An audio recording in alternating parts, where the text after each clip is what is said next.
He thought it was just an abandoned house, but what waited inside changed everything. He thought it was just an abandoned house, but what waited inside changed everything.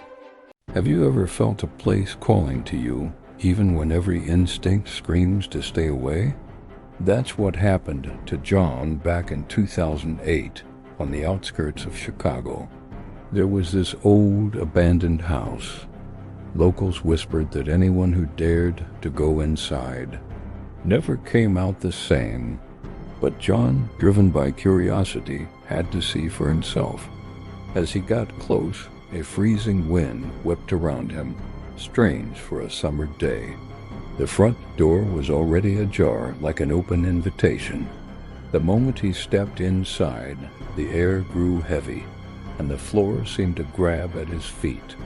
The only sounds were his own shaky breaths and the wind howling through broken windows. Then he heard it, a scratching sound from the wall. Not an animal, it sounded like fingernails scraping desperately. He spun around. Nothing.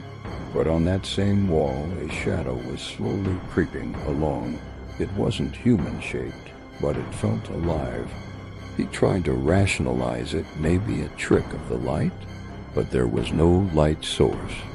The house was pitch black. He pushed deeper into the darkness, his phone's flashlight cutting a nervous beam through the gloom. That's when he saw the writing on the walls. Scrawled in a shaky hand were messages. "Leave before you see us, and we are here." The deeper he went, the more words appeared fresh, as if someone had just written them moments before. Suddenly, bam, a door slammed shut upstairs. The sound was deafening and way too close. Shaking, he started climbing the old, creaking staircase. Each step groaned under his weight, echoing in the dead silence. Halfway up, his flashlight flickered and died, plunging him into absolute suffocating darkness. And in that moment, he felt it, a presence right behind him, an icy breath on the back of his neck. He was frozen, his legs refusing to move. Then a low, guttural whisper slithered into his ear. "Finally, you came alone." Pure terror took over. He screamed and scrambled up the rest of the stairs, bursting into a room filled with broken mirrors. In every jagged shard he saw a different reflection of himself. One was laughing hysterically. Another had eyes bleeding black tears.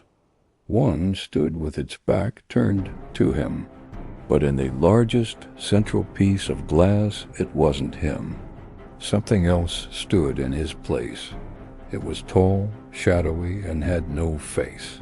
The next day, neighbors called the police, reporting screams from the abandoned house. Officers found John's flashlight on the floor, and every mirror in that upstairs room shattered into a million pieces. But there was something new. Freshly written on the wall was another message. "One entered, and the next is coming. They say that house is still there, its door still open, waiting. And sometimes, if you look closely, you can still see a shadow moving behind the broken windows." Thanks for watching. If you enjoy stories that will keep you up at night, make sure to subscribe.